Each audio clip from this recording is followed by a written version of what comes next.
All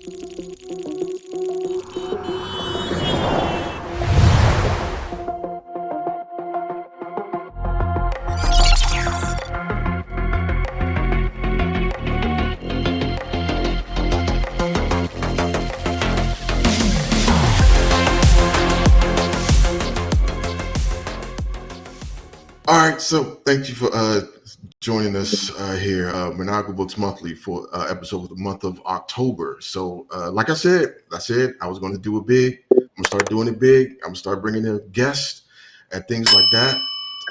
Wine sampling, more games, more books, and here we go, coming right at you. So this is a good brother here that we kind of cross paths on the good Facebook. He kind of caught my attention because he's out here doing his podcast thing, just like your boy. And this is really interesting. I caught a couple of episodes of it, and it was like good stuff, like really good stuff. It's mostly he does stuff in like kind of like the fandom, pop culture kind of realm, but he also like branches off to a bunch of different things as well. He is name of his podcast is called Fresh Blurred Air. Brother goes by the name of Black Thanos. Like you gotta say that with the stank face. Know what I'm saying? Like Black Thanos. Yeah. Yeah. Welcome to the show, man. Welcome to the pod. Right? Thank you for joining me. Thank you for having me. Yeah, no doubt, bro, no doubt. But so yeah, man.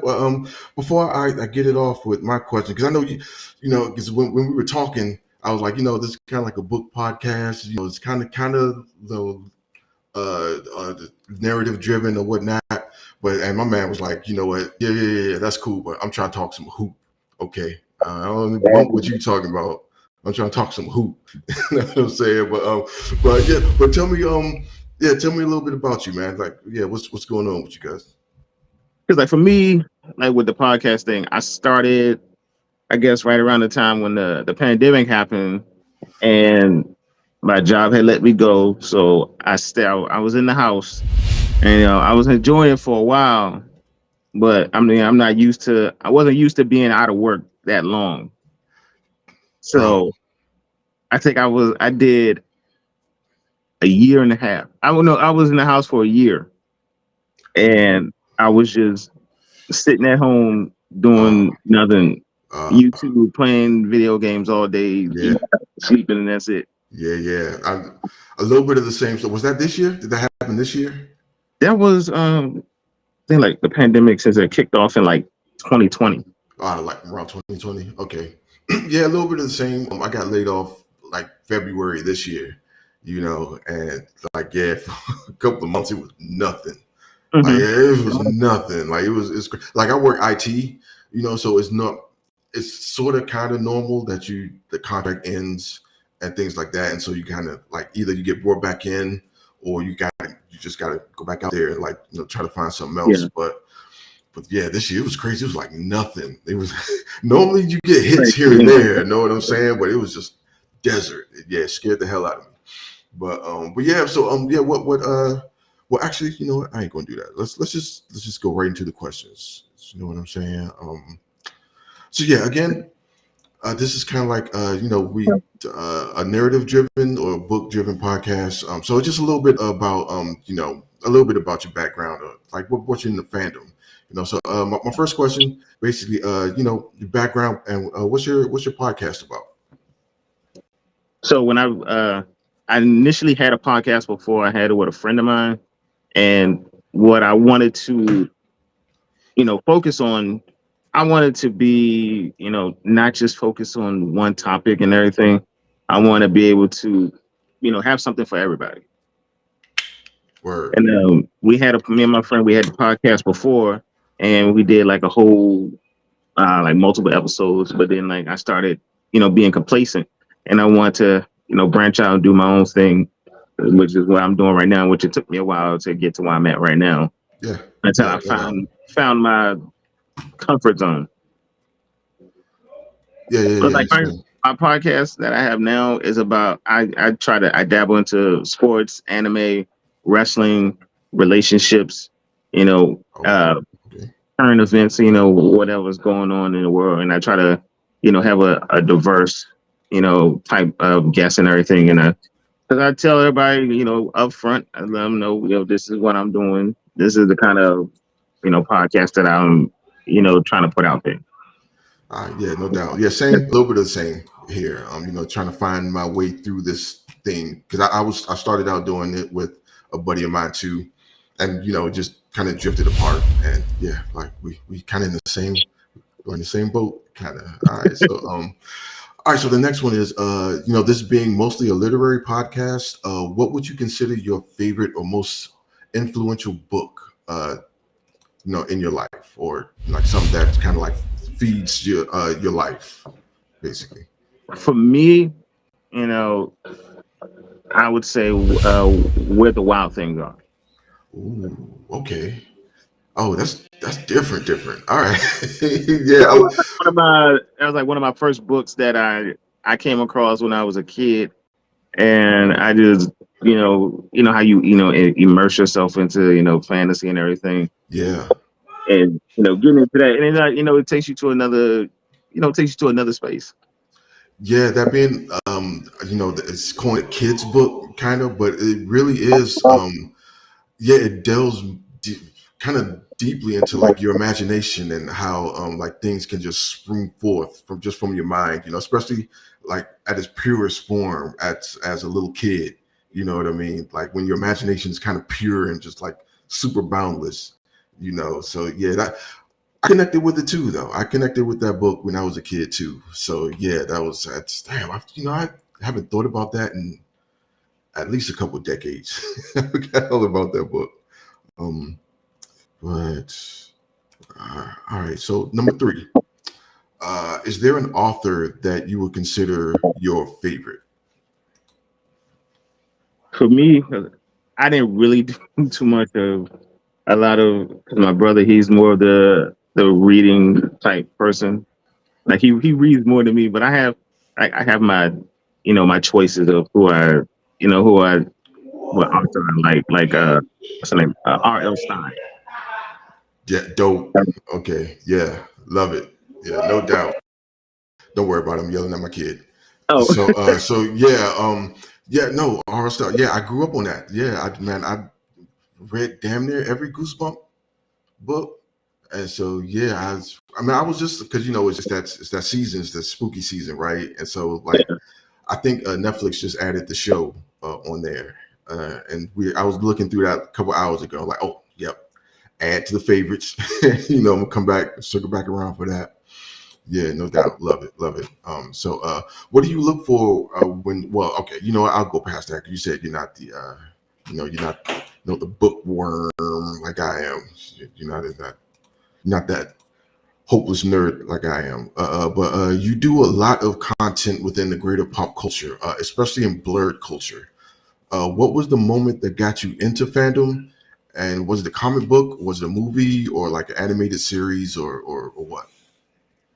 it was like more of like all of it rolled in together because as when I was younger, being a blur, well, there was never a name for it.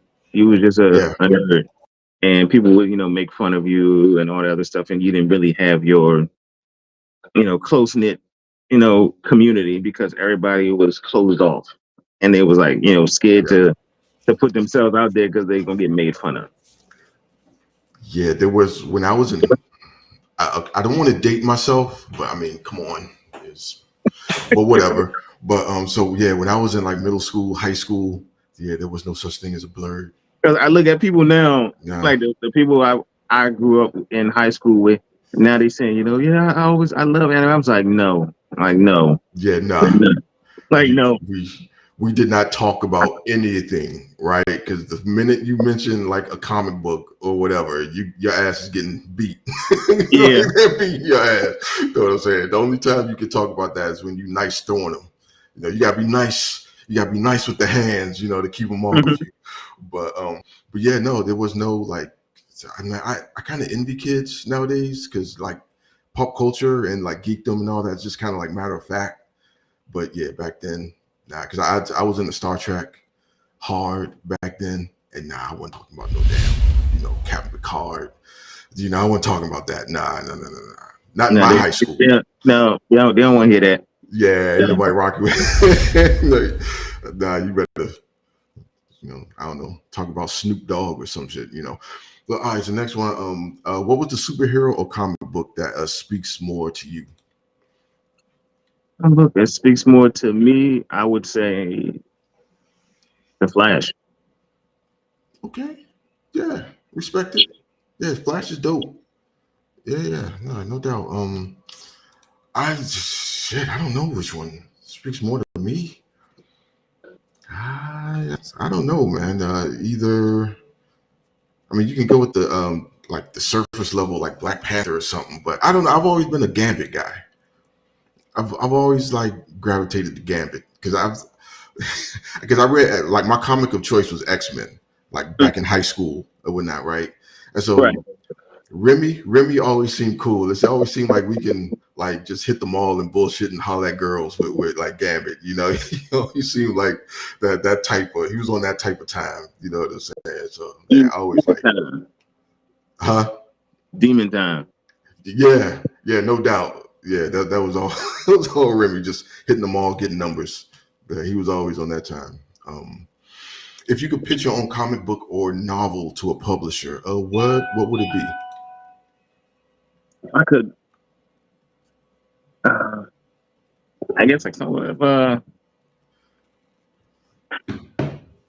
I would probably, because I write a lot of skits, like in my free time, whatever. And like Okay.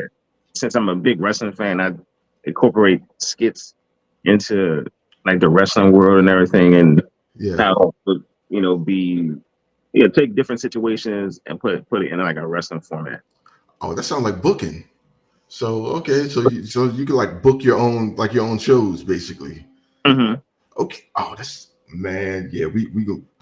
Yeah, we gonna be bros, man. Like, yeah, I can get all into that. Yeah, no doubt. All right, where am I? Just a couple more. Just a couple more. Do you feel we're getting towards better representation in pop culture media after the major success of things like Black Panther and the Spider-Man Into the Spider-Verse movies? As far as like black representation, specifically like black male in like greater pop culture. I feel it's getting better because we didn't. I would say the only when it comes to like that, the only thing that we had before we got the MCU was Blade and Spawn. Yeah. That was like Yep. pretty much it. Yeah, and the first two Blade, especially the first one, was dope as hell. Like that was a moment. Like that was like a true moment when that came out. So yeah, I remember that. And Spawn, I think to this day, a lot of people still don't know that Spawn. What's his name? Al Simmons is Spawn's name. I think a lot of people still don't know like that's a black character though. Because they see him after he was reincarnated. As the Hell Spawn with the mask. But a lot of people don't really like know his backstory like that, which is unfortunate. That was um, yeah. What do you? Yeah. All right. So on that, to kind of continue that, where do you think things can get better? they try to expand because we had they did Black Lightning, Black Panther, Yeah. Spider-Man, Miles Morales. Yeah. Like those like little little sprinkles here and there. Yeah. Try to they need to like go into the vault and check out some bring some people together. Yeah. I will. I like where we're going. Kind of. I like where we're going. Where now it doesn't have to be this huge big production kind of like this is the first time ever kind of thing. You know what I'm saying? It's more like I would love to see like more kind of like smaller stories, more like human level kind of like stories in like the whole like superhero Mhm. realm. But it's in a good spot though. I think it's in a decent spot though. Travel with me to a dark and isolated farm located deep in the heart of St. Mary's County, Maryland, where the only African-American farmer and his family are being tormented by something stalking around their property. Can they survive? Can they protect the farm that is their very livelihood? And can they do it with their sanity intact? Are you in the mood for dark, isolated rural horror? Are books full of ghastly green goo and reanimated corpses your jam? Then check out Mulch, the eerie inaugural novella from Maniacal Books, available today on Amazon Kindle. All right, so so now we're gonna go ahead and transition because I heard you brought it up a couple times already, but now as far as the wrestling go, so now I'm a wrestling fan from like back in the '80s. All right, so I done seen a couple things now. Let me ask you, top 5 fave wrestlers, dead or alive? Top 5. Yeah. All right. I got Christian. Okay. Rey Mysterio. Yeah. Eddie Guerrero. Absolutely. Stone Cold. Yeah. And CM Punk. CM Punk. Okay. Yeah. Solid list. Yeah, no doubt. Let me see if I can top that. Top 5. All right. I'll go with Brett. Mm-hmm. RVD. Undertaker. Mm-hmm. Rock. Macho Man. Yeah, I go. It's solid. It's pretty solid. You know, Yeah. It's all right. All 10 legends. You know, so yeah, you can't be mad at that. But am I done? I think I'm okay. All right, last question. Last question for me, and then we can go on. On your side, but as far as wrestling goes, what do you think of like the state of wrestling these days? Like, are you into it? Is it getting better to you? Is it still floundering? Like, what you think?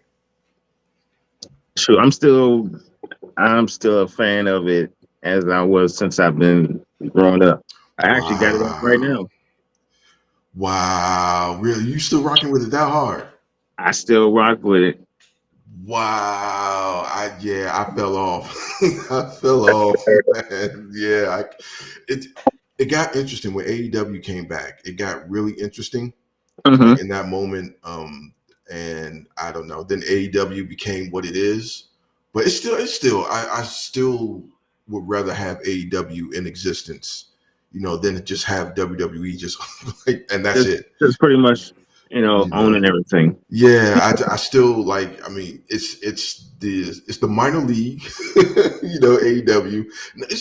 That's not fair. That's not fair. It's not the minor league, but it's kind of like in between, But I still watch it every now and then and like it. But yeah, so you still rock with it, like it's the Attitude Era. You still like you still. Yep. Yeah, I'll go crazy every time. And when I go to the event, I still act the same way. I haven't been. I went to Raw a while ago. I want to say 2016, 2015 was the last time I went. When it was in Capital One Arena, Yeah. But I saw everybody though. I legit saw everybody. I think that was back. Yeah, it was back when the Shield was the thing, and so because I saw Roman was like in my section when he's coming through the crowd and everything. So that was cool as hell. I saw Big Show. I saw Brock and Paul Heyman was there. Edge was there. Edge was who's like just went to AEW. He was there, and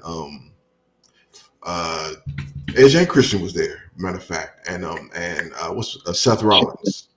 I saw him there too. It was fun though. Like it was, and I wasn't watching it at the time either. But my aunt had gotten tickets, and she's like, "You want to go?" I'm like, "Yeah, all right, sure, I'll go." Mm-hmm. And had a ball, man. It was fun as hell.